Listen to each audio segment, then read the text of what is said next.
तो यूपी उपचुनाव की जंग आज संपन्न हो गई है। यूपी उपचुनाव को लेकर वोटिंग खत्म हो चुकी है और मैनपुरी खतौली में लोगों ने वोटिंग को लेकर अपना उत्साह भी दिखाया है। रामपुर में वोटिंग कुछ कम नजर आई है। शाम के 6 बजे तक वोटिंग खत्म हो गई। मैनपुरी खतौली और रामपुर के प्रत्याशियों की किस्मत का पिटारा बंद हो चुका है, लेकिन मतदान फीसदी की बात करें तो इस बार कुछ खास देखने को नहीं मिला है। खासकर कि रामपुर में सबसे कम वोटिंग जो है वो दिखाई दी है और अब तक के आंकड़ों की अगर बात कर ली जाए तो रामपुर में करीब 33% ही वोट पड़े हैं, जबकि खतौली में 58% मतदान हुआ है तो मैनपुरी में 53% मतदान हुआ है। तो वोट प्रतिशत देखिए, सबसे कम जहां देखा गया, सबसे कम दर्ज किया वोट प्रतिशत रामपुर में महज 33% का मतदान हुआ है रामपुर, जिसको लेकर अब सवाल जवाब होना दोनों ही तरफ से शुरू हो चुके हैं। प्रशासन के ऊपर सवाल खड़े कर रहा है समाजवादी पार्टी की तरफ से। और इस पर आपको बताएं कि मैनपुरी रामपुर खतौली में मतदान जो संपन्न हुआ है 6 बजे, अब नतीजे। अपने सपनों का बिजनेस शुरू करने के लिए आपको कोई भी बैंक बिजनेस लोन नहीं दे रहा? बिजनेस लोन लेने का सीक्रेट जानना चाहते हो तो फ्रीडम ऐप को अभी डाउनलोड कीजिए। आने हैं 8 तारीख को, नतीजे किसके पक्ष में आते हैं ये साफ हो जाएगा। उपचुनाव की जंग आज जो पूरी हुई है उसमें आपको बाकायदा कैंडिडेट्स के ग्राफिक्स दिखाकर ये बताने की कोशिश कर रहे हैं कि किस सीट पर कौन कौन से चेहरे मतदान में शामिल हुए हैं। और सबसे बड़ी सीट और हॉट सीट जो बताई गई है वो मैनपुरी, जिसमें रघुराज सिंह शाक्य के साथ डिंपल यादव चुनावी मैदान में है। खतौली में राजकुमारी सैनी और मदन भैया मैदान में है। और वहीं आपको बताएं कि रामपुर में आकाश सक्सेना और आसिम राजा के बीच में आज का मतदान संपन्न हुआ है ठीक 6 बजे तक।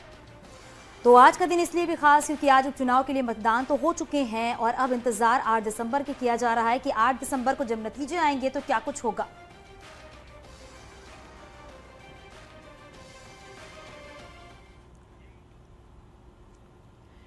और चलिए अब आपको बताते हैं कि कहां पर कितने फीसदी मतदान हुए हैं। सबसे पहले बात अगर मैनपुरी की कर लेते तो यहां पर 93% मतदान हुआ है। रामपुर की बात करें तो रामपुर में सबसे कम कह सकते हैं कि वोट पड़ा है, यहां पर 33% ही केवल मतदान हुआ है। वहीं खतौली की बात अगर कर लेते तो खतौली में अब तक 58% जो है वो मतदान हुआ है। तो एक एक करके आपको बता रहे हैं क्योंकि ये तीनों जगह बहुत ही खास हो जाते हैं, मैनपुरी, रामपुर और खतौली। ग्राफिक्स के जरिए आपको दिखाने की कोशिश कर रहे हैं। देखिए कि आज बहुत महत्वपूर्ण दिन रहा उत्तर प्रदेश में। आज का दिन मतदान का दिन उत्सव की तरह मनाया गया। लोगों में काफी उत्साह देखा गया। आज हमारे जगह जगह पर संवाददाता पहुंचे, रिपोर्टर्स पहुंचे, लोगों से बातचीत करते हुए नजर आए। लेकिन बड़ा सवाल सिर्फ रामपुर को लेकर उठा है कि 33% का जो मतदान यहाँ पर हुआ है, आखिरकार इसके पीछे की बड़ी वजह क्या निकल कर सामने आती है, ये जानना महत्वपूर्ण हो जाता है। तस्वीरें आपको लगातार दिखा रहे हैं और आपको हम महा एग्जिट पोल भी दिखा रहे हैं, जहां पर आज गुजरात और दिल्ली एमसीडी, साथ ही हिमाचल प्रदेश में सरकार किसकी बनती जा रही है। महा एग्जिट पोल में जो नतीजे आएंगे वो भी आप तक पहुंचाएंगे। साथ ही ये भी बताएं कि उत्तर प्रदेश में आज जो 3 सीटों पर उपचुनाव हुआ है वो संपन्न हो चुका है और सबसे कम वोट प्रतिशत जो दर्ज किया गया है वो किया गया है रामपुर में।